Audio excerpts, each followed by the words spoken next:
Good morning. Hemshech Ayin Beis, volume 3. We're close to the bottom of page 1455. Aleph Tov Nun Hey. Okay.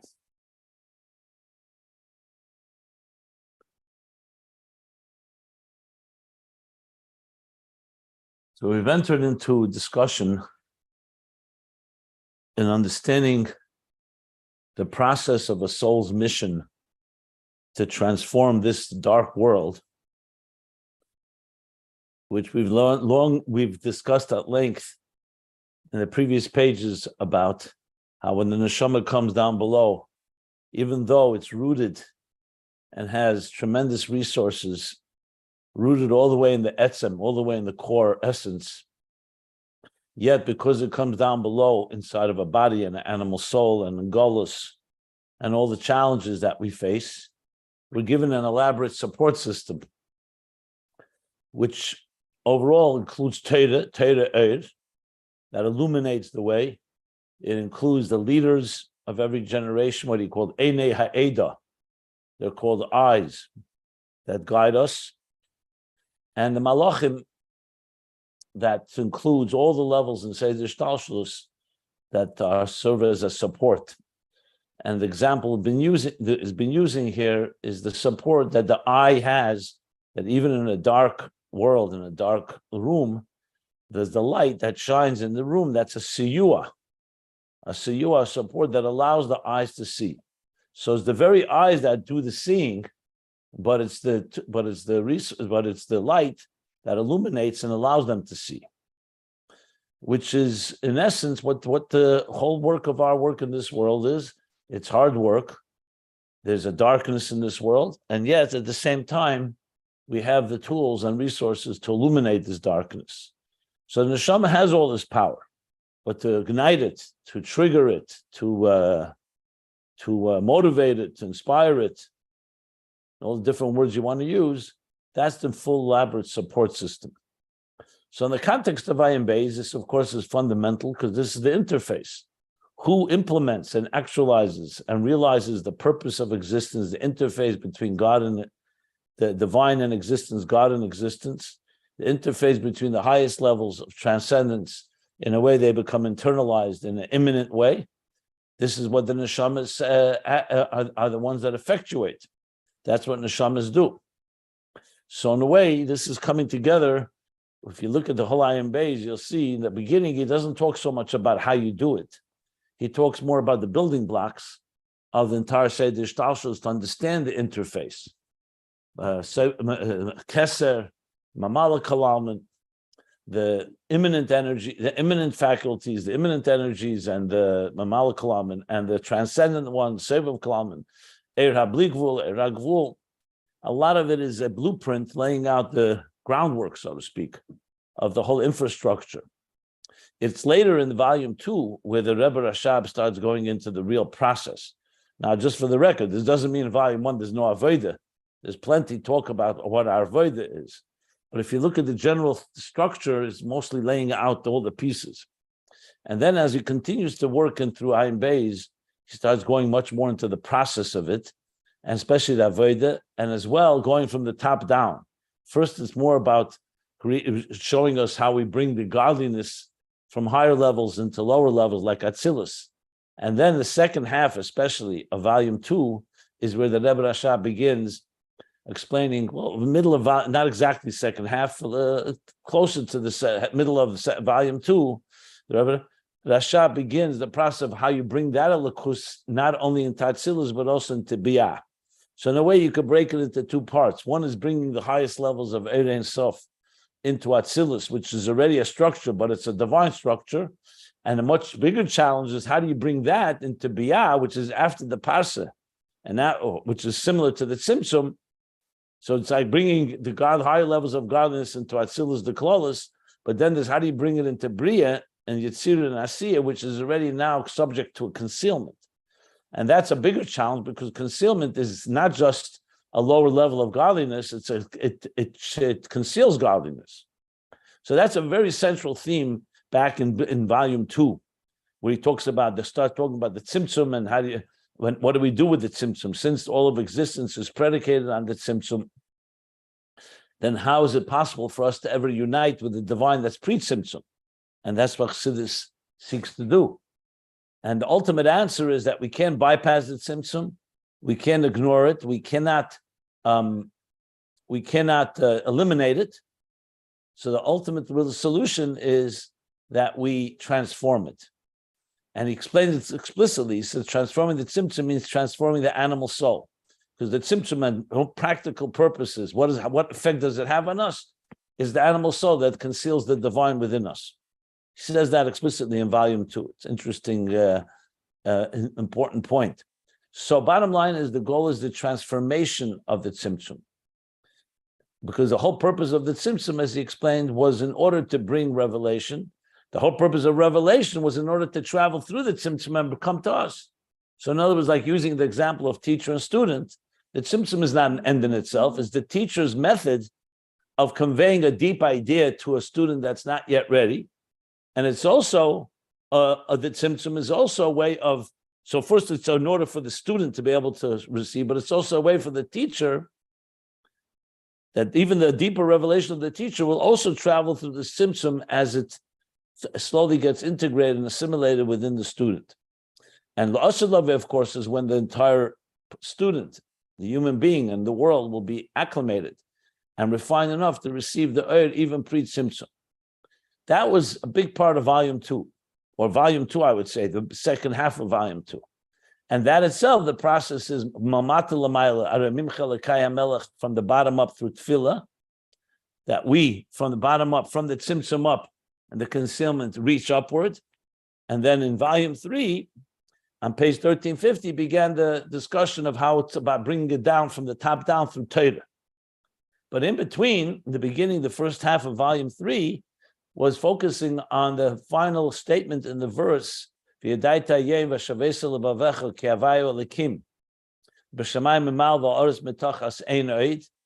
we just read yesterday, actually. So the last two words, Einoid. Einoid is more than just Havayu Elikim. Not just that the light of Havaya shines through the Tzimtzum of Elikim, but that the very Tzimtzum of Elikim itself reflects and expresses the divine, ultimate divine Helema Atzmi that's higher than Gilui altogether. And this is specifically through the Yesh. So it's the darkest of the dark that reveals the Etzem. So there's one thing is illuminating the dark, which, as I said, is a central theme in volume 2. And another is transforming the dark. And that's what a big part of volume 3 focuses on, the 3 ways of sweetening the bitter. You could sweeten it through the light, illuminates the dark, or the sweetness sweetens the bitter. You could have the bitter itself being transformed, but then the bitter itself, from within itself, being transformed. That's the ultimate third level that we discussed at length.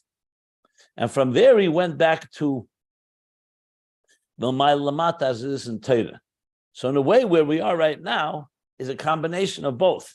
Because on one hand, we're talking about neshamas as they come down below and they have a support system and all the giluyim of that come from the malachim and all the levels that support and help us reveal the divine within us. But there's something that the neshama contends with and deals with that no levels in the shtalshalos have to deal with, and that's darkness. Because no level can deal with the darkness. Only an etzem, like a neshama, can come into a world like ours with all its concealments and still not only not succumb, but also transform the very darkness. So that, in a way, is a connection of both aspects of light and darkness that are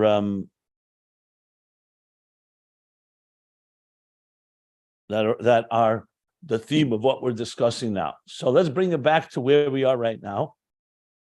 After a long discussion about Ur Hariyah, how the sight, like the neshamas, get support from the malachim, comes back that the neshamas themselves have that strength.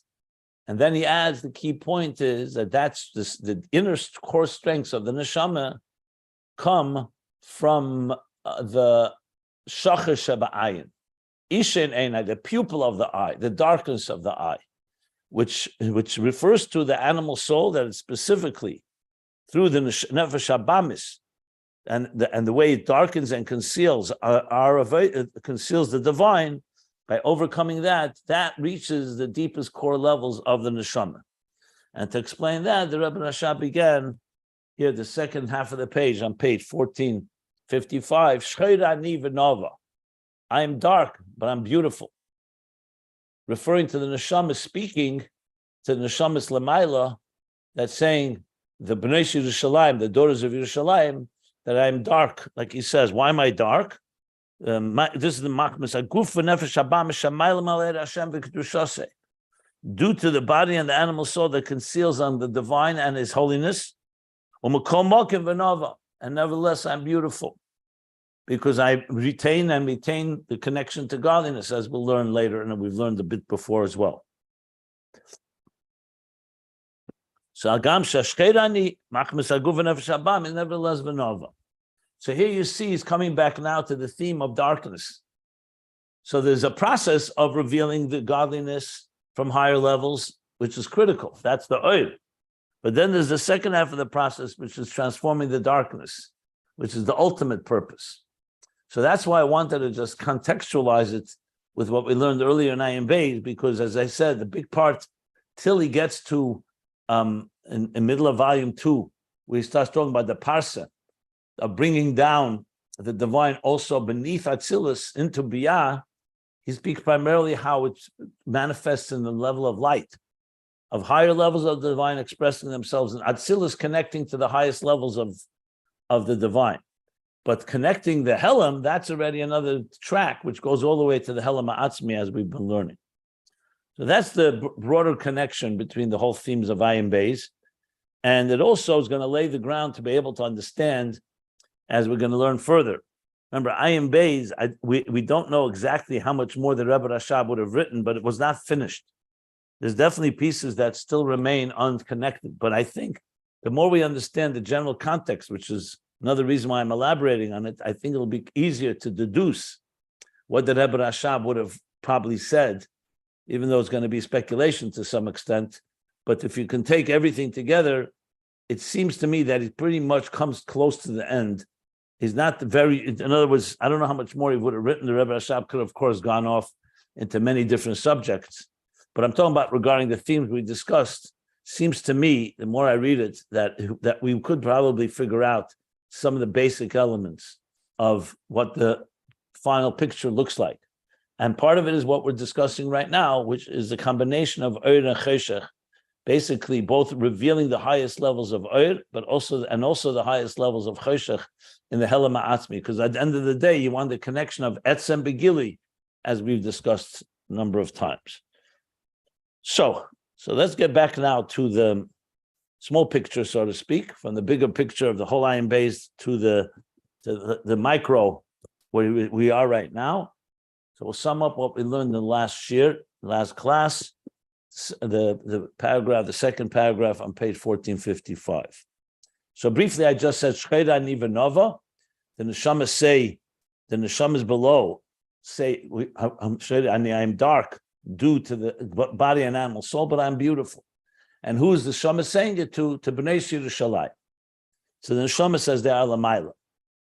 I looked up a little bit more about this, and when I explained it when we first learned it in the last class, that the neshama is speaking to its own counterpart as it is in a deeper dimension, the neshama as it is in Atzilus. But when I look closer to the original sources, the Rebbe Rashab, it's not so 100%. You could touch it several ways. He says like this is the maimer of the Knesset Yisrael, neshama samalosh guf, la neshama kamoshi lamaila. So when you read it, neshama, he says in the singular, that the Knesset Yisrael, the neshamas, as they are in the body, as they manifest in the body, are speaking to the soul as it is lamaila. So when I read it, the first immediate reaction is talking about to its own soul, meaning to its own core essence, as it's lamaila, as tahir. For example, neshama, as it is nafachtabi, is speaking to the neshama as it is tahirahi, would be the way that seemed obvious. But when I looked in the Likutei Torah on this pasuk, the Alter Rebbe's Maimer, there he says it explicitly a bit differently. It's not necessarily changes the Havana here much, but it does say that the neshamas as they are below are speaking to the neshamas that did not come down below yet. It looks to me like he's speaking two different categories of souls, that the souls on earth are talking to the souls in heaven, basically. Now, you could say that also means its own inner dimension. But there, when you read it, it sounds like it's like two different categories, like two different communities almost. That the souls below are speaking to Bnei Yerushalayim, the daughters of Yerushalayim, which we'll discuss in a moment, and talking to them is saying, even though I'm dark, I'm beautiful. Again, there he doesn't, you could still interpret that it means the root of the soul, or you could say literally, it's talking about to the soul. Before, there are souls in heaven and there's souls on earth. Not all souls come down below, at least not at the same time. So you could have a conversation between the souls below to the souls above. The question is, why would they have this conversation?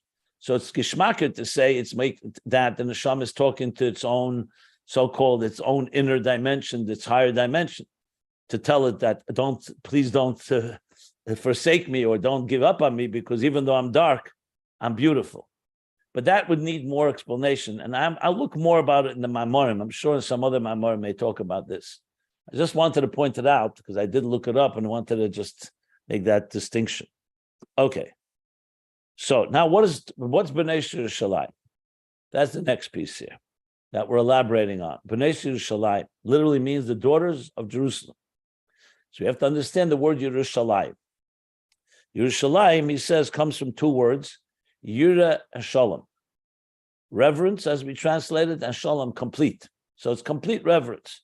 Brings the Medrash that says Avram called the city Yirah, Shem called the city Shalom.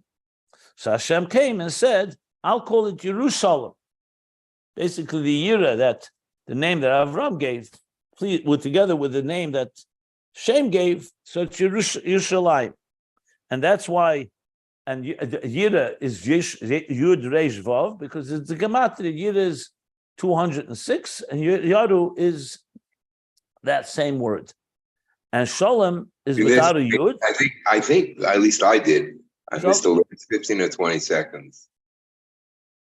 Did everybody miss 15, 20 seconds? No, you're being fine. No problem.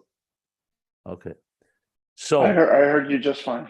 Okay. And the Tosfos adds that Shalom is without a Yud in between the Lamed and the Mem in Shalom, because it means complete. So that's the etymology of the word. So Yirah Shalom. But what is it in Aveda? Shleimus HaYirah. What's Yirah?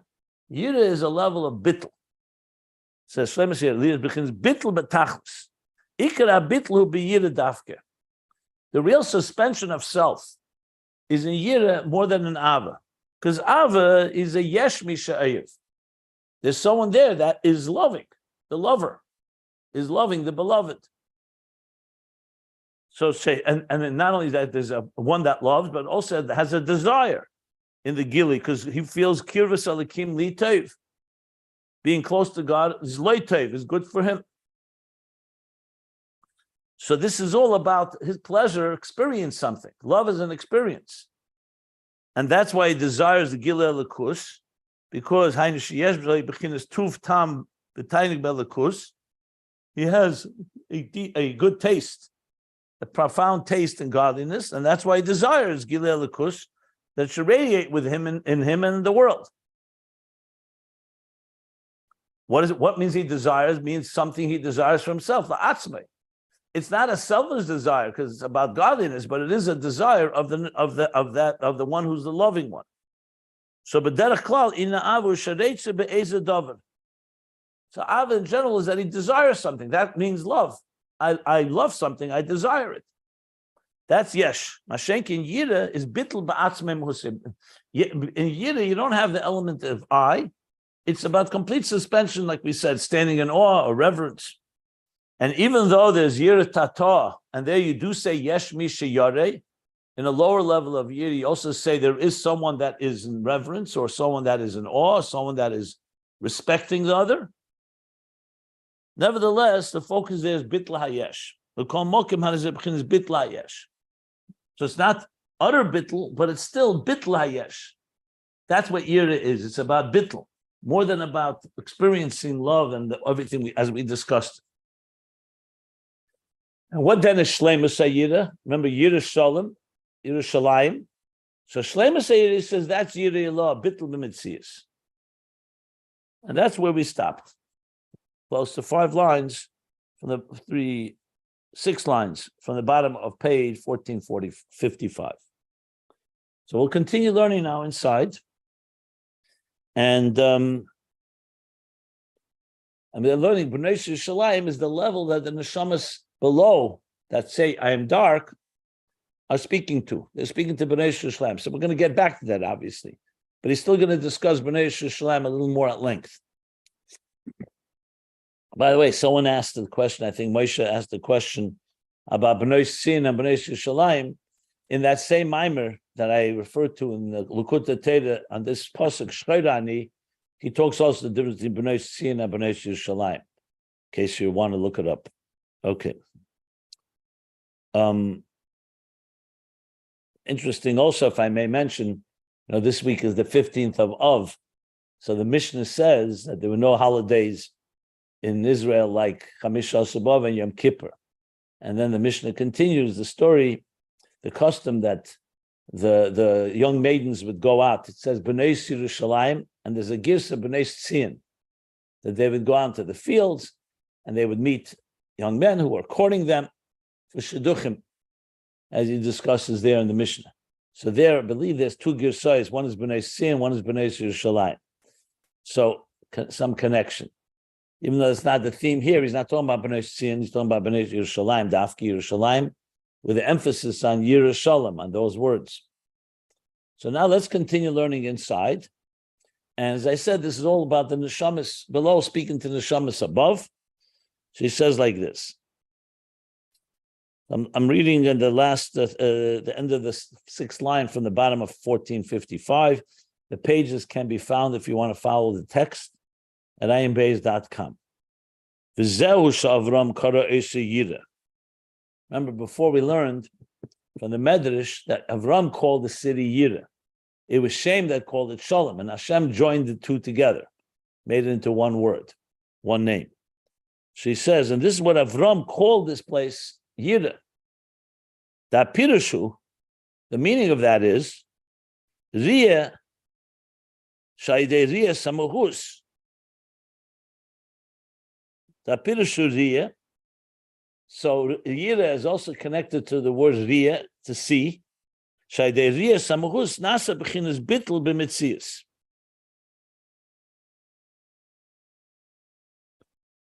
There's also Yirah can be pronounced Yirah. I have to look it up in the Medrash. If when Avram called it Yirah, did he call it Yirah? Did he call it Yirah? You know what? Let me look it up right now, because that may be very relevant here. Let me just look this up. 1 second, please. Taking the Medrash.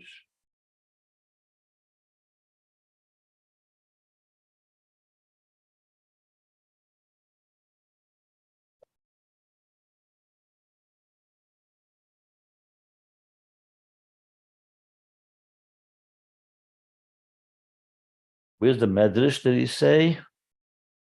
Yirah. Let's look it up. Interesting to see exactly what Avram said. Hey, what is it? Pasha Nun Vav, right? Yeah. Just bear with me. I'm just looking at the Medrash.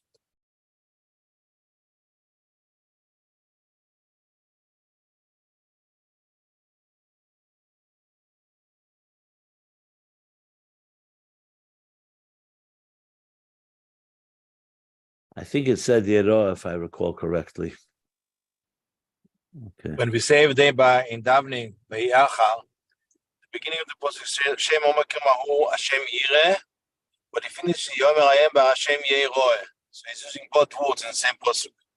Right. That's what I think he's referring to. Yeah. You got it right. Let me see. I will look inside. 1 second.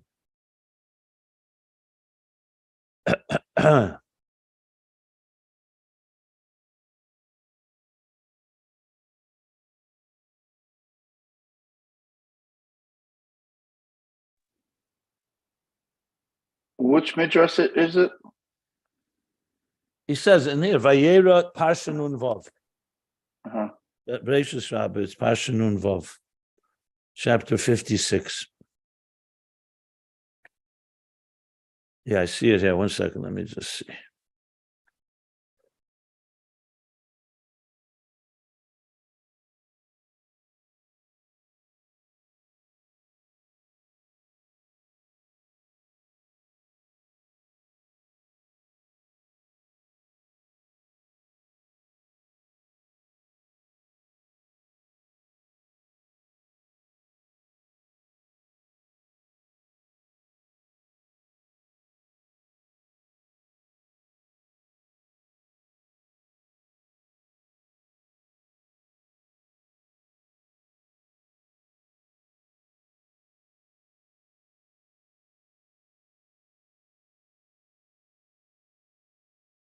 Yeah, it's the story of the Akedah. It's connected to the Akedah. When Avram looked up,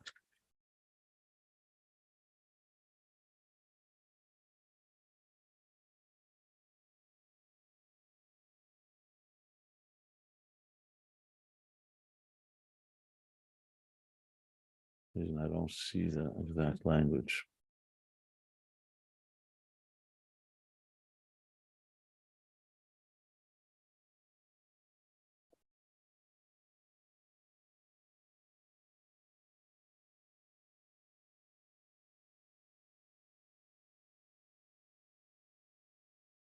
Yeah.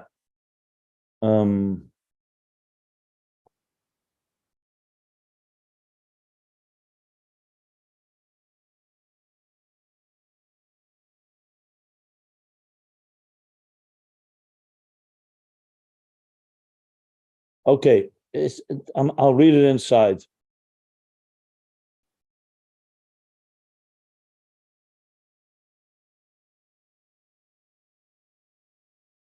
Yeah.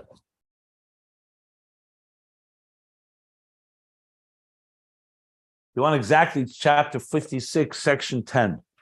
So he says like this. The Pasuk says, Vayikra Avram Shem HaMokim Ahu Hashem Yirah. That's what it says.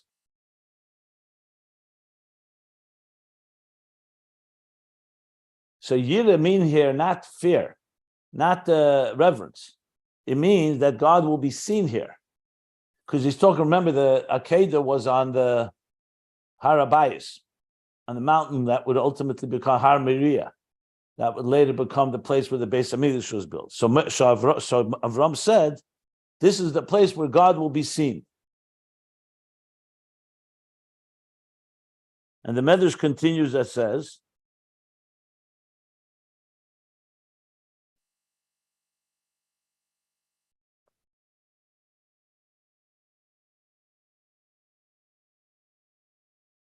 one second.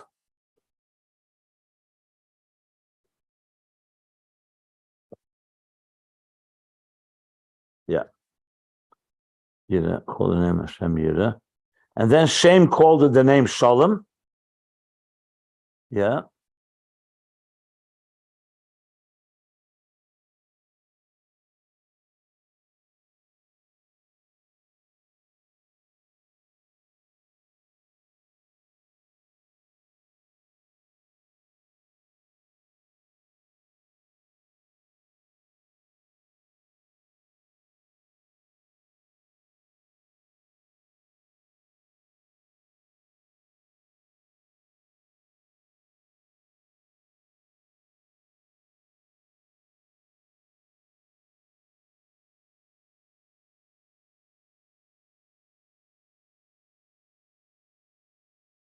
Okay, that's really it.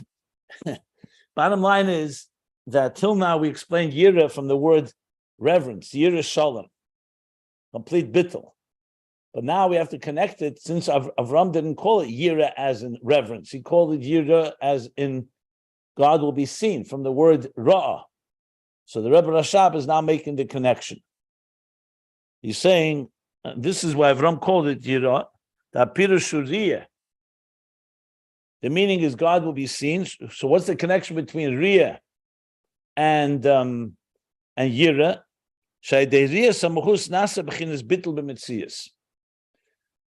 That when a person sees the very essence of something, that's what causes them to be completely lost and suspended and suspend themselves and lost in the experience.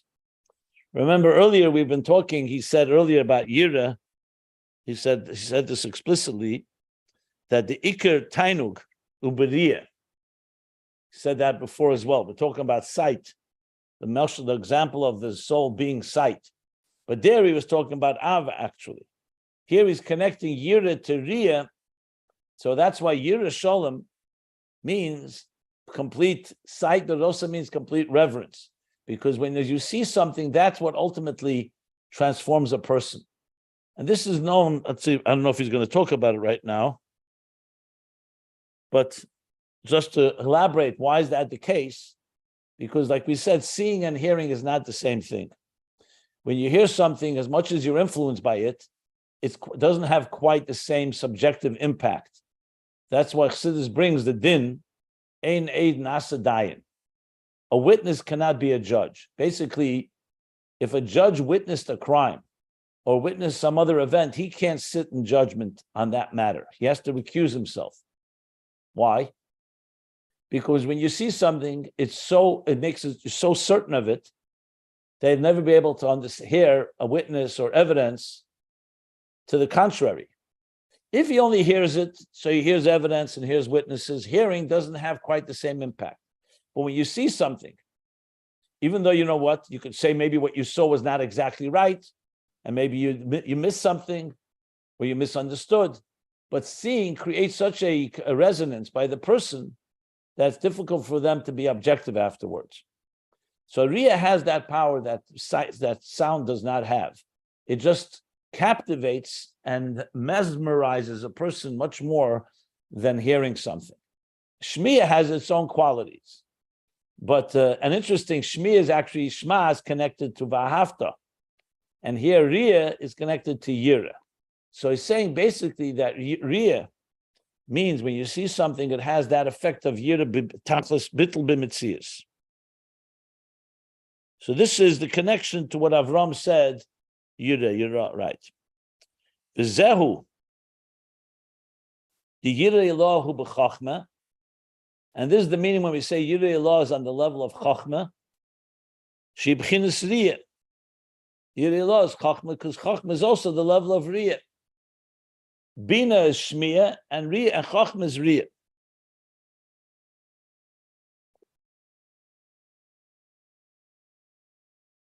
V'zeu shekosa b'matnas kohuna. He quoted before the matnas kohuna that says that Yaru, Yud Reish Vav, the first three letters of Yerushalayim, is the gematria of Yirah. So he says, V'zeu shekosa b'matnas kohuna, Yirah b'gematria Yaru. So that was on a technical level. That's the same letters. It's the same gematria, 206. Rabbi Rashab now is going to connect it to Chachma. You do it, the Shem Ab, who Reishud Vav Asius. Shem Ab is 216 letters.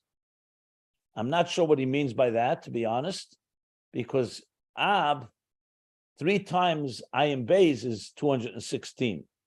That's correct. But why is he saying it's the letters? 3 times Ayin Beis. Shem Ab, we know, is the shame of Yud Ke Vav Ke when it's written out with the Yud.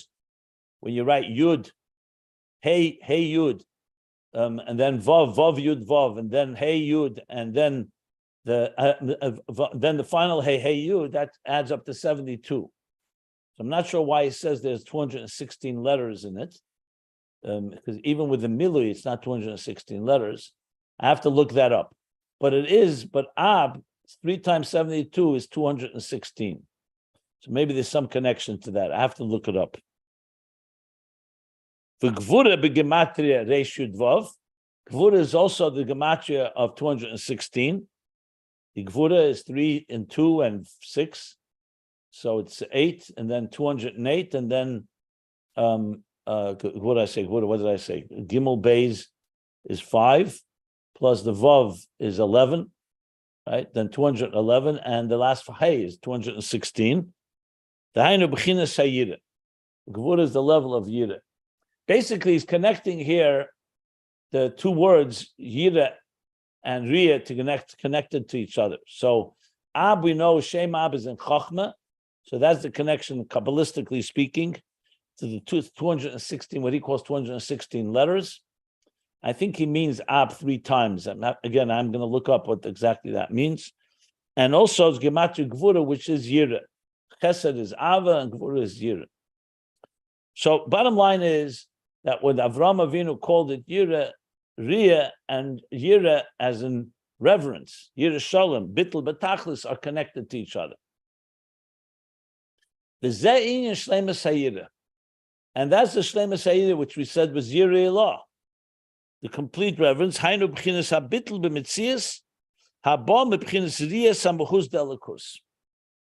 That's the utter nullification or the utter suspension, Bittul, of the Metzias that comes from seeing the very Mehus, not just the Metzias, not just the existence of, but the personality. You see, the inner personality of godliness brings this level of Bittul b'Metzias. And that's Yerushalayim. Any questions? Any questions? Oh, forgive me. Obviously, that last point about sight and the clarity of seeing Elikus, as he just described here, is obviously connected to the whole Indian of Ishan Enai and just the whole idea of seeing below. So, I mean, it's not coincidental. I'm sure he's bringing it after for that point. I'm not, but my question is, I'm not getting the connection per se, like the Indian of the Neshamos calling up. I'm Shkor Benava Ani. So we'll get it. We'll get back to it. It's just beginning the subject matter. So there's not a point I'm missing. He hasn't made it yet. The connection. Do you see it, or am I jumping the gun? I see it, but it's not. But he didn't explain it yet. So I just mentioned it. It's gonna get to it. Okay. Rabbi Jacobs, I have a comment. I don't know if you agree with this or not, but the fact of neshamot that because remember, we still have to talk about the neshamas below speaking to Bnei Yerushalayim. This is just the beginning of the piece. He's just explaining what Yerushalayim is, and we still have to understand the Shchoirani, which is even deeper because the souls below reach a higher level even than Bnei Yerushalayim. So there's even higher than this level of Yirah. Mm-hmm. Okay. So more to come. Got it. I have a question to ask you. When somebody after 120 years passes away and they're on trial and they're having, let's say, somebody stole from them or vice versa, the neshama that stole is still living here. Of course, that's some sort of they say there is a telling and there is the court system as if it was that the neshama testifies. So by that ordeal alone, there has to be connection and communication between the neshamot that are even passed on versus the neshamot that are still living, if we're talking about that aspect, correct? Yeah. So I don't know if that's what he's addressing here. It's not just the neshama that are new that they never came down here that we have communication with. It has to be between living because they're giving testimony. I said what he says in the Mimer seems like he's talking about two different sets of souls. Correct. It's possible that it's also talking about the same soul speaking to its source. I just didn't see that explicitly. It seems the former. That's all I said. He's not. You're commenting on what I said in the introduction to the class, right? Yeah, correct. Yeah. And also, my question was, if that's the case, I mean, obviously, I don't know if it matters in this discussion or not. Is at what level of soul is the communication? Is it between the level of Chaya? Is it the level of Neshama itself? Anyway. All I know is what the Rebbe Rashab is telling us here. Let's see what he says, and we'll see as far as he goes, and then we can take it from there. Rabbi, I have a question. In other words, the point is you could be interpreting this as two different souls speaking to the soul below, speaking to the souls as they are above, not necessarily its own soul as it is above. That's what I was suggesting. Yes, it's geschmacker to say it's talking to its own deeper source, but it's not necessarily the meaning. That's what my point was. Okay, yeah, go ahead. Yeah, I just wanted to, this may be totally off base, but if Yirah is the highest, then... I 1 second, it didn't say it's the highest. It has, it's not regarding the highest. the suspension of self, I'm it sorry. has Bittul on a higher level than Ava. Ava has a different qualities. I meant if Rhea is related to Yirah. I mean, Right, okay, yeah.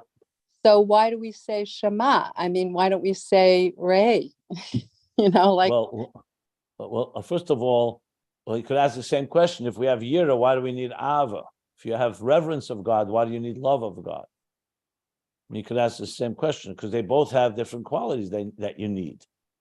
It's just like, why do we have ears if we have eyes? Because there are things that hearing does that seeing doesn't do. In this context, seeing has this quality of total bittul. I just pointed out that Shema is connected to Vahafta, to love, because it's more about contemplation and internalizing the experience. Riya is not an internal experience. Riya has a deeper impact, but it's not quite as integrated as hearing something. But that's not what he's discussing here either. So I just pointed it out as a contrast. But you need everything, because when dealing with a full relationship between two entities, it's never one-dimensional.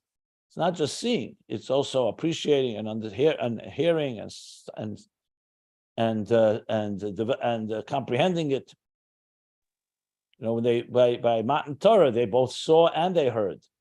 Those are the two primary senses that we use in all experiences.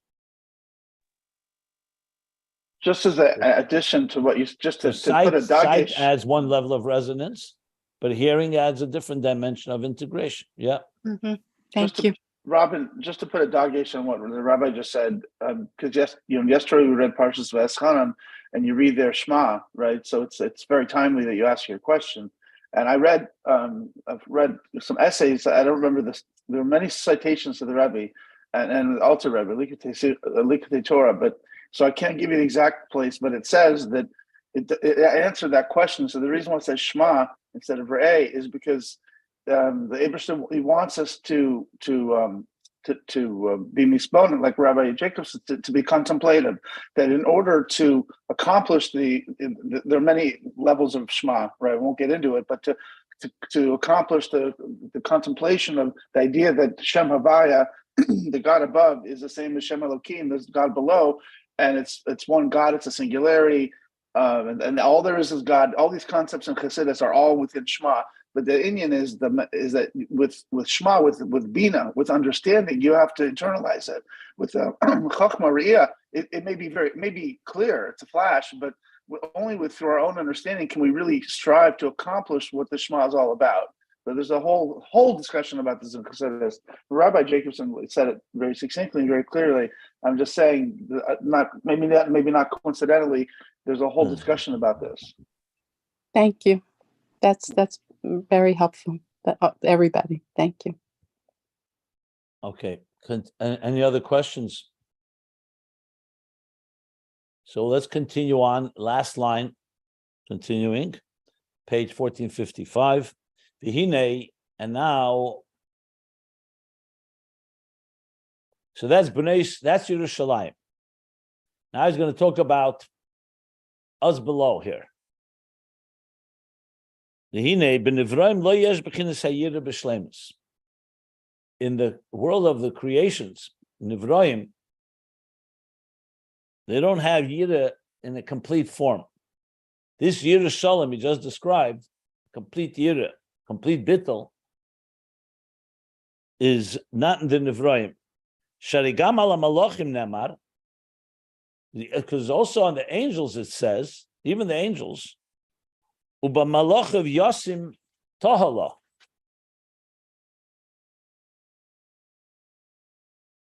Malachim Yasim Tahala, which he says, next page 1456,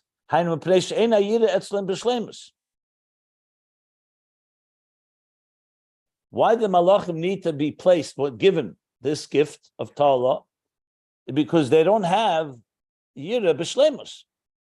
They have a level of reverence of the divine, absolutely, a high level, but it's not b'shleimus. Not sure how that pasuk proves it, but we learned this pasuk earlier. I remember he brought there a medrash, I think.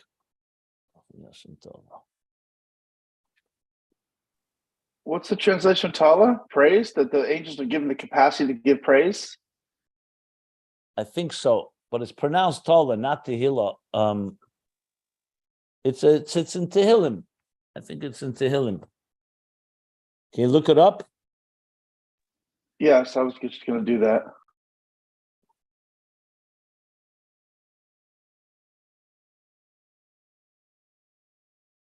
I'm almost sure. I remember we learned that earlier. I'm trying to remember how he explains it.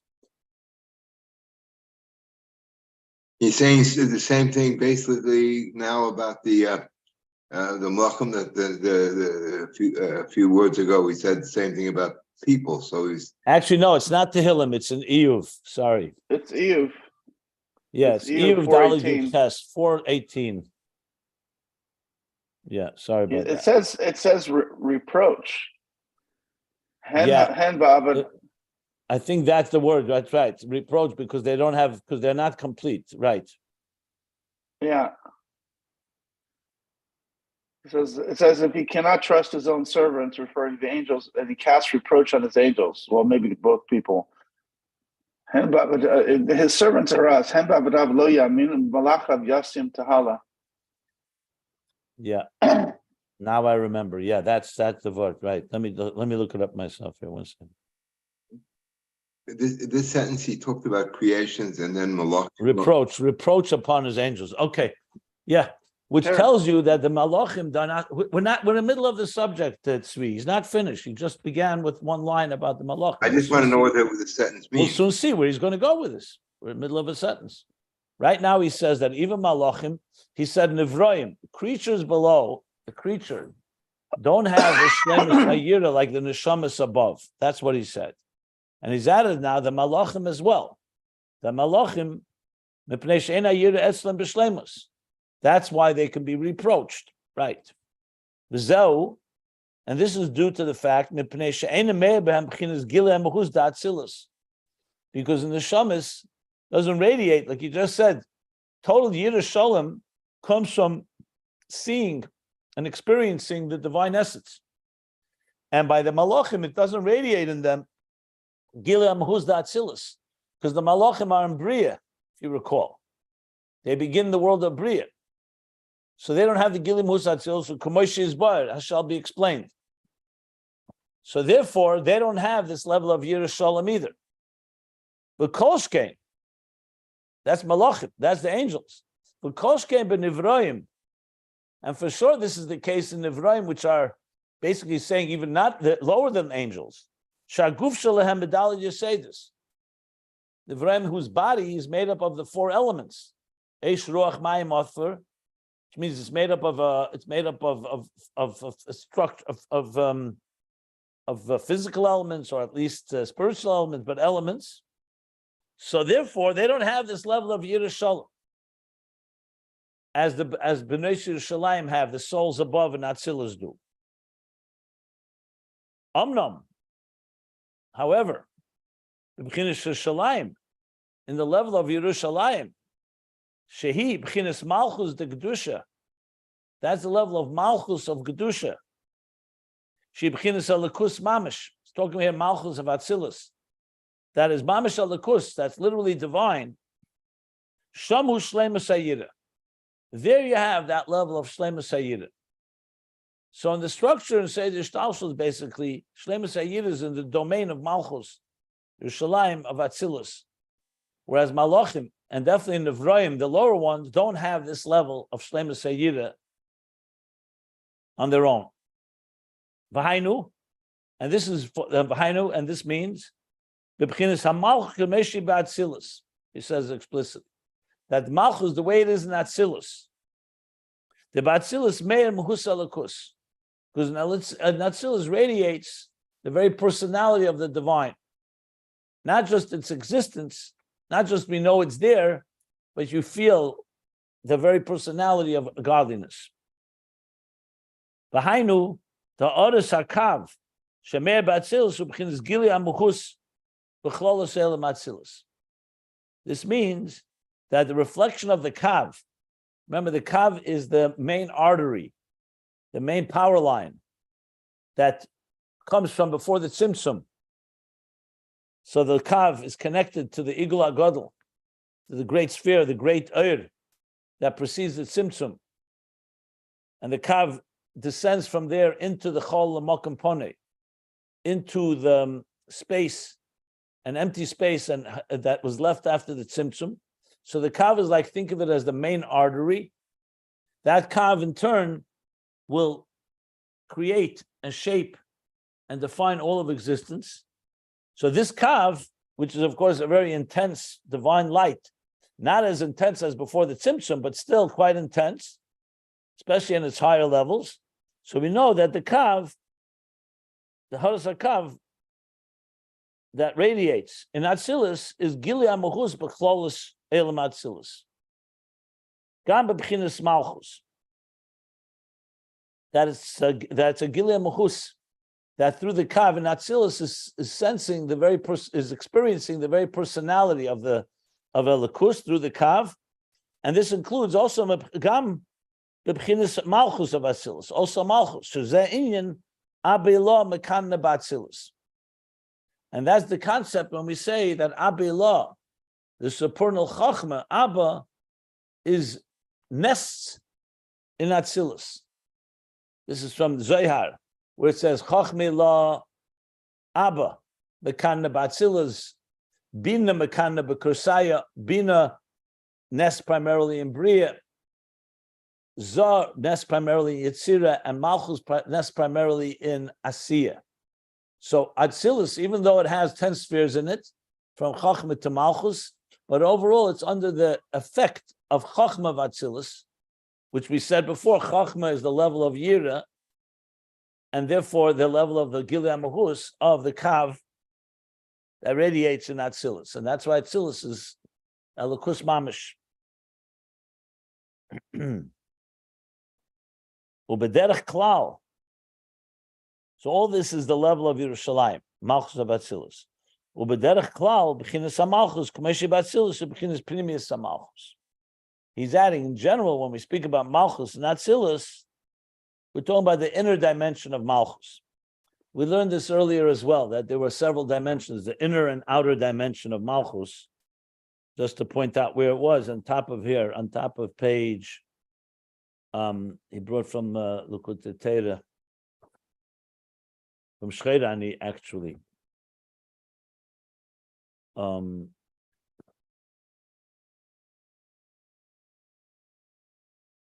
Yeah. I just want to look it up. It was here, right here. I believe it was top 1431. of page 1436.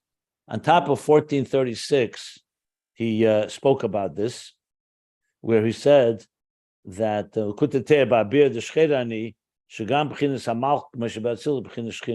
yeah, there we talk about Primis Achitzenis Malchus. Okay, yeah. So, good. So he's just adding that because it just adds another dimension, that Malchus, especially the inner dimension of Malchus. Yeah.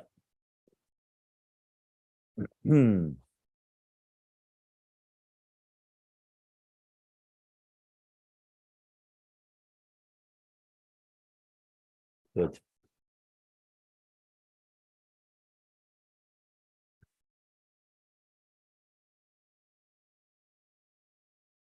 Okay, so what do we have here?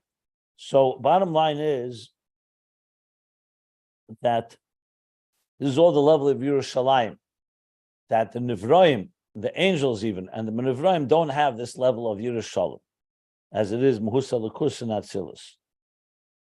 Valkain, and that's why Shamu B'china Shleimus Hayira. That's why there in Atzilus, Malchus of Atzilus, Yerushalayim is the Shleimus Hayira, the complete Bittul, like he called it, the complete reverence and awe of godliness. Now he's going to continue.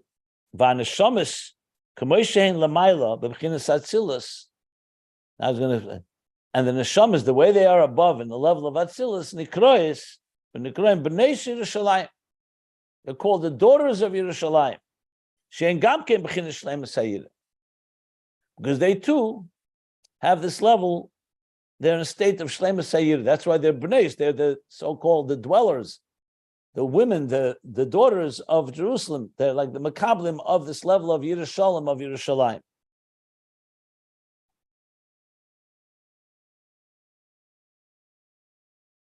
Okay, if there are any questions, because the next is going to be a little Kabbalistic to explain. This is from the Maimorim again about why it's called Benois, which means like the children. Why not just call them Teishvei Yerushalayim, the dwellers of Jerusalem, the citizens of Jerusalem?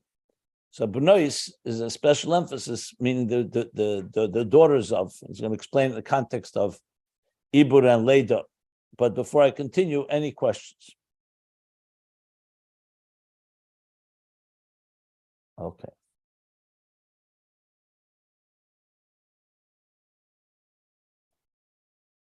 So this whole piece is based on Maimorim of Shcheirani, Likutei Torah, and other places. And there they discuss now, the next part is why it's called Daughters of Jerusalem. So he says like this. And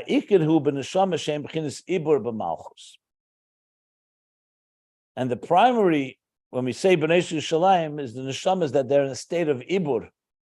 Literally means the pregnancy in Malchus, meaning they haven't yet been born into Biyah. So before we continue, let me just explain this a bit, what this means, so we'll understand it. All the expressions in Kabbalah, the Chassidus cites as well, that are very physical expressions. Talk about zivug, the intimacy between male and female, zocher nekeva, or yichud, the zivug of Zohar Malchus, and same thing with the language Ibbur and Leda, which means pregnancy and birth. So we relate to it from what we know in this physical world. You have to bear in mind that everything in this physical world evolved from spiritual dimensions. So the reason we have pregnancy and birth in our world is because God used that process on a spiritual level before it evolved and became a physical process. So that's why you find this language of Ibbur, Leda, and other such terms as well. Obviously, it's not talking about physical pregnancy and birth, but it's talking about the same idea that you'll find, for example, that Bina is the mother, Ema Bonim, is the mother of the children. The mother of the children, like we learned, Emre Vetzes Alafrechim, it's like a mother that protects her chicks. So it's an example of the same idea. So you'll have Ibbur in the level of Bina in order to give birth to the Midas of Zah. So Moichin is like gives birth to Zah. The same idea you'll have also in Malchus. There's Malchus in the state of Ibbur, where it's giving birth and it's like drawing from the 9 spheres higher than Malchus, and then it gives birth to the next level of Biyah. So the example of birthing and pregnancy is there, but it's important to distinguish between and not anthropomorphize it, not physical, just using these terms. So obviously it all began in the spiritual before it came physical, but just wanted to make that important qualification. So now he says like this. So B'nai Yerushalayim is primarily, as it is in Atzilus, in the state of Ibbur. Ukiyadua, as it's known, sheyesh Ibbur v'Leda. 2 levels, Ibbur and Leda. We earlier learned Mutfa, Murgish, Muskel. If you may remember, he also called it Ibbur, Yanike, Moichin, Ibbur. So there's a level of Ibbur, pregnancy, v'Leda, b'neshamas, in neshamas. And what's the distinction? The b'chinas Ibbur, he klula, miyuchedes, b'chinas hamalchus.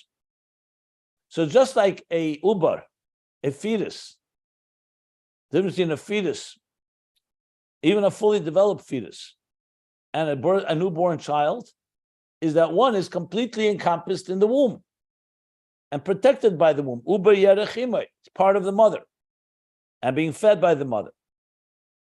Upon birth, you cut the umbilical cord, the child emerges from the womb, is now a separate entity. So he's saying, Neshama says they are in a state of Ibbur.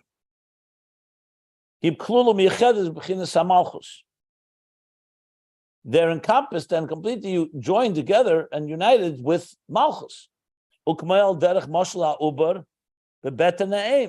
for example, a fetus in its mother's womb. Hari Amru, Uber Yerachime. Uber is like Yerachime, it's like an organ. Yerach is like a rib.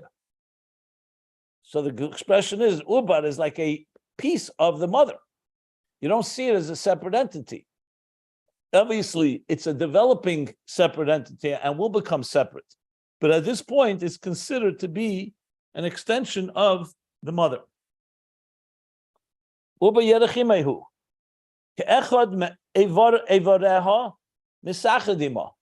Like one of the mother's womb limbs that is united with her. Just like you say, the mother has an arm, a leg, has a rib, has a lung, and so on. The baby, at that point, the fetus is considered as one of her evarim. That's, by the way, why, God forbid, abortion is not necessarily murder, but it's still removing, you're not allowed to remove a limb either from a person, God forbid. But in a way, it's still an extension of the mother. It's a part of the mother. It's a life. That's why you're not allowed to touch it. But it's considered halachically, it's not yet a separate entity. V'gam Amru, and the Chazal, the sages also say, Shavlad b'mei imei, that the child in its mother's womb, eichel ma she'imei yecheles, eats what its mother eats. Meaning, again, extension doesn't have its own independent life. How does it sustain itself? Not through any independent way. It eats what the mother eats. So whatever the mother eats and digests will become fed into the fetus in the womb. But after the child is born, the yetzer la'aved elam, and it comes out into the aved elam means into the the atmosphere of the world, outside of the womb, that is. Then it's separate from the mother, from its mother, becomes a separate creation. Separate entity that's not bound and tied, not bound and not tied to and attached to the mother, not attached and bound to the mother. That doesn't mean emotionally the child doesn't need the mother's protection and nurturing and feeding, but as a physical entity, it breathes on its own, it will eat on its own, and from here on will be an independent entity. So you see, Ibbur and Leda basically means it's an entity when it's still within the womb. It is an extension of the womb, and then when it's born, it becomes a separate entity. But it's still, even in Malchus, even in Ibbur, it's still there. There is an entity, except the entity is part of, an extension of, and you can even say, an extension of and absorbed by the higher level. This is going to explain what Bnei Yerushalayim is. Okay. That's the physical example. What's the example in souls above? This is an example for souls. When a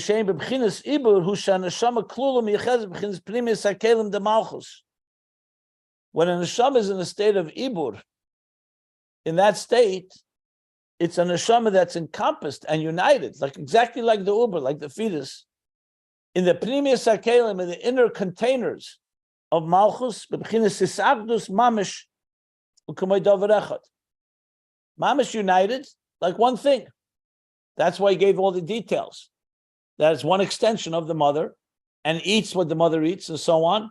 So that demonstrates that it's an entity, but it's an entity that's completely one with its source. In this case, the mother. And also consumes not only the entity, but even what it consumes is also not its own. It's consuming what its mother consumes. The Hainu, what does that mean in Ruchnius? B'shebchinas ha'aras hakav shemeir be'eses sfiras d'Atzilus meir gam ba'neshama. So when a child is eating its own, that's in bria, then it's not receiving it straight from the source. Here, these neshamas, as they are Ibbur and Malchus, are receiving straight from the main artery, the kav, the flexion of the kav that radiates in the 10 spheres of Atzilus, which radiates also into the neshama. She nizenes gamkein ba'esha ervagili. That she too, this soul too, is sustained and feeds from that very light and energy of the kav. That's the key here. That's why these neshamas have this high level of shleimus hayira. The latest on neshamas, on the other hand, the birth of the souls, the next level, hushanas begins bria b'fnei atzma. That's when the soul becomes a separate entity, a separate creation. Becomes its own personality and an entity, with its own mind and its own emotions, not the ones that are an extension and drawing from the kav, from the mother.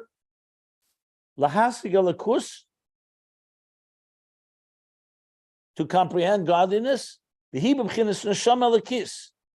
it's a divine soul, but it's a divine soul that's now a separate entity, not a divine soul as it's encompassed in its source. Now this neshama, this divine soul, has now exited and separated itself from Malchus of Atzilus, just like the new child that was separated now from its mother. This means the gam neshamas d'Atzilus, that also souls of Atzilus, when we're talking about the level of Leda, birth, are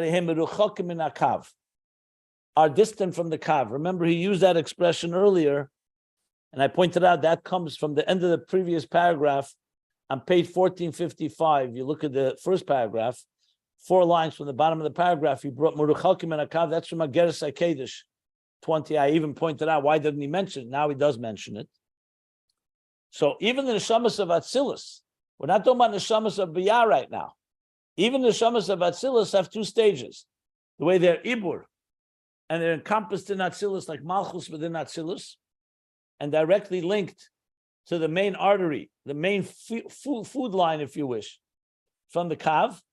And then there's how they separate and are distant from the kav. Like he says, like he writes in Ageres HaKedesh in Tanya, section 20, says there clearly that the neshamas, they're already yotzu. They left and they've separated from the kelim of Atzilus. The kelim where there, the kav radiates from Erein Sof Baruch Hu. So that's even neshamas Atzilus. And for sure this is the case, how the neshama now becomes a neshama of the world of Bria. So even Atzilus, there's 2 levels. And then of course, when the neshama goes down a level, next level, from the Elam HaBriya, meaning a neshama that now also assumes the character of Bria, for sure, it's even more distant from the Kav. He hasn't finished the subject. You see the next paragraph continues, but what he's leading to is to explain why they have Yirah Shalom, because they're part of another entity. They haven't yet become souls that are separate from godliness. So just to clarify, remember earlier he said the neshamas below are rooted in the neshamas d'Atzilus, and b'shara sharsham, they're rooted in Atzmos Ein Sof. He used that expression on earlier on page 1454. So I explained then. So when you talk about neshamas and Atzmos Ein Sof, all the way before the Tzimtzum, there we're not even talking about separate. They're not even entities. That's the root of Ra. That's where their God is envisioning them. In Atzilus, their entity, but it's an entity. No, that would be neshamas even prior to conception. In Atzilus, there's already a conception. there's already a child, there's a neshama. But the neshama is still part of Ima. Here, Ima would be Atzilus, that's directly linked to the Kav, reflection of the Kav, and that's so the child is on that level, that neshama. Then there's the neshama as they separate from that is the birth of the soul, and then the soul will continue its journey into Bri, Yitzir, and Asiyah. Now this is so relevant because this lays out much more the structure I think I mentioned when we learned earlier of how neshama is different, how it is above and how it is below. Then we're going to, of course, learn how the neshama comes all the way down to this world, where here it manifests in a body and animal soul. And that will be the neshama that says, Shcheirani, I am dark. Here we're talking about Bnei Yerushalayim still. We're talking about Bnei of Yerushalayim as they are in a state of Ibbur and Yerushalayim, complete reverence. But we are going to learn how the neshama will come down from Atzilus below, lower, at the Barasa, at the Yitzata, at the Nefachtabi, and those neshamas below are going to be speaking to the neshamas above in Bnei Yerushalayim. That even though we're dark and we don't have the Shlemus Yirah like you have, but V'nova, and we'll learn about what that means as we go along. Just putting it into context. So now the next section is going to be talk about Atzilus and Bria.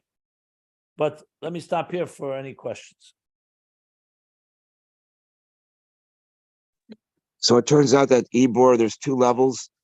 While it's in a neshama, even in the womb of the mother, that there's one that it's... we're two levels. There's Ibbur and there's Leda. Right, but Neshamas of Atzilus have two levels. There's a state when they're Ibbur in Malchus, and there's a state Leda when they're born and they become separate entity. But you have Ledas in Bria, no? No, who said that? No. Even if it's in Bria, but it's still in a Neshama of Atzilus. What? And Makolshkein, there's another level where it becomes Neshama B'Elam HaBria. So when it's talking about here later, it became separate from the mother. It's talking about the level. He brought from Ageres HaKedesh. Neshama is the Atzilus. Yes. He says Muruchakim in Akav. That's what I'm saying. That's the language in Ageres HaKedesh. She's talking about Neshamas of Atzilus. I thought that was Bria. How could it be? No, it's not talking about Bria. It's talking about the Neshama that is born from Ibbur. Neshamas Atzilus is a state of Ibbur. And then there's a state that they're also born. And Neshama of Atzilus is also born. It also becomes a separate entity. So that's the lower level of Malchus, so to speak, in Atzilus when it's born, or no? Was that not level of Malchus? The Neshama say is it's born. The level of Malchus outside of Atzilus, or lower, Malchus, or as Malchus comes downward, either way. But it's still Malchus of Atzilus, this either separated Neshama. It's Neshamas of Atzilus, right? And then Makolshkein, there's Nasus Neshama B'Elam HaBri. It's not finished. We're going to learn more about this in the next paragraph. Okay. Look, when we say Neshama Shenasata B'Tahirihi, that's Atzilus. Ata Barasa, that's Bria. So everybody says that. So you see there, right there, that there's levels like that. Okay? Yeah.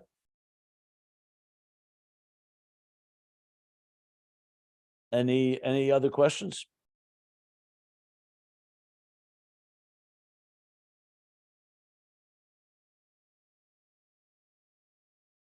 As I said, he's going to be explaining this for a while now. Going to go with 1, 2, to the bottom of next page.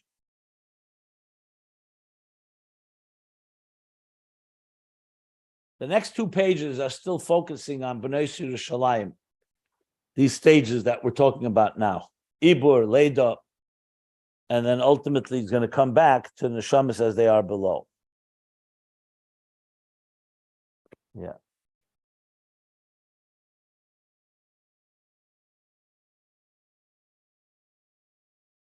Remember, ultimately, we're coming to say that Neshamas dafke below, due to the darkness, it will elicit from them koiches atmim even higher than Bnei Yerushalayim. Keep that in mind.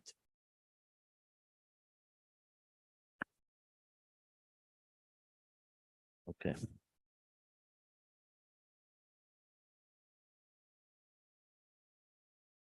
Any other questions?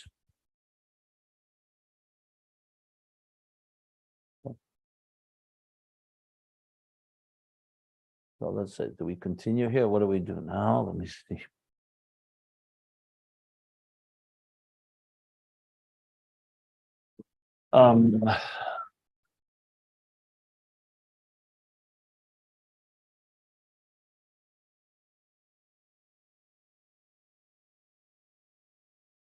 I probably stop here simply because there's a lot to absorb. We could always continue tomorrow. Yeah, that's what I'm going to do. So we'll stop at this paragraph here, on middle of page 1456.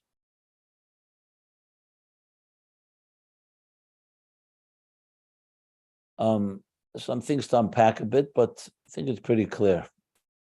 No questions? No more questions? I think I'm going to have to listen to this again before I get to the level of question. Sorry. No, I don't know if anybody else that way. It's not you. It's not you. It's me. I need to really listen to this again. Okay, no problem. Absolutely. What's interesting to me here is that it seems that it's flipping that Rhea. You normally think of Rhea that you know, protect your eyes so you don't get drawn after your eyesight. Your eyesight generally causes, you know, taivas like attraction to, whereas here it's saying eyesight is the connected to separateness, awesomeness, being separated like gevura more than ava, which seems like an interesting twist here. Is that not an interesting One twist? second, where do you see that seeing is connected to separate to being separate? Because it says protect, though, that you shouldn't go after your eyes, that you know that your eyes will see, and then your heart will desire. Because vision is all consuming. So in Klippa, vision has the same hypnotic power. And here in Kedusha, it has that hypnotic power that it completely consumes a person. Depends what you consume with. Is it going to be negative? So that's why it can be so destructive.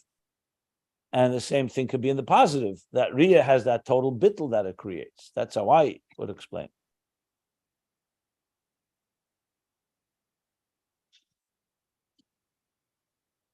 Ultimately, remember, this whole piece in Ayin Beis, the whole section is about seeing godliness. Yes, it's true. We're accustomed to seeing the world, but look at the effect it has. Look how, if somebody walks by you, something you see, how distracting it can be.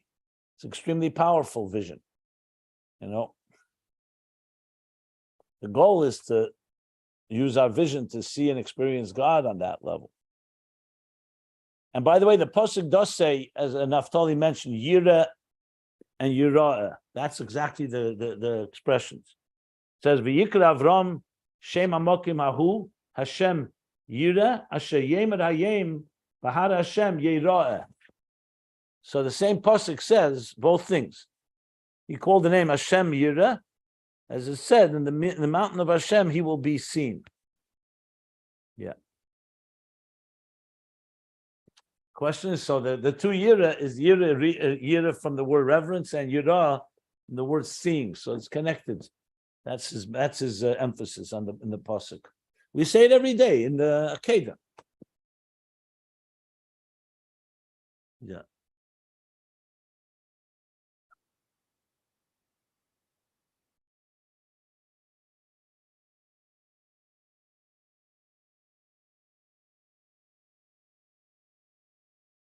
Okay, good. You know, Rabbi Jackson, would you look into that point there where the Rebbe says that Ayin Beis is 216 osiot, whereas it seems like it's just 3 times the gematria of Ayin Beis. I know. I want to look it up. Yeah, I will. I have to look into it. I mean, anyone can look into it if you like, but I have to find where the source for that is. It's a Kabbalistic concept. What is this level of Ayin Beis? What is this referring to? There's Mash, Ban, Sag, and Ab, the 4 different permutations of Yud Kei Vav Kei. Yeah, and this one, it has which level or meaning? This is the level of 72, meaning it adds up to 72. When you spell out Yud Kei Vav Kei with Yuds, it adds up to 72. When you spell them out with Aleph, it adds up to 45. You're familiar with that? I've spoken about it a few times. It's Yud Kei Vav Kei is 26. Yeah, for sure. No, I got it. When But you like, spell out- Shem Ma, yeah. No, I was asking So, where. so there's where the does four that different fall? ways you could spell the Yud, the Hey, the Vav, and the Hey. Well, the Yud is always spelled the same way, Yud, Vav, Dalet. But the Hey and the Vav can be spelled 2 different ways, 3 different ways. So Ab is the highest, is when you spell it with a Yud, Hey Yud, and Vav Yud Vav, it adds up to 72. So it's a name, it's a high level name. The question is, like I said, where's the 216 letters? 72 times 3 is 216. The question is what the letters means. I'm looking it up. You have to research a bit. Maybe if you do a search online, who knows? Maybe you can find something. So the Ayin Beis with the Yudin, Miloi Yudin, is level of maybe stressing the fact of Yudke Vavke on the level of Chachma. I said that. Yeah. Ab is Chachma. That's why he's bringing it. Yeah, that's clear. The question is, what means 216 letters? I feel it's connected to the 3 times 72, but I have to look up what that means.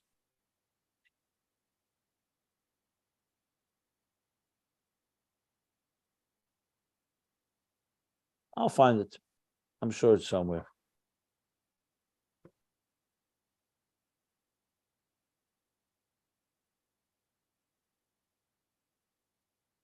Okay.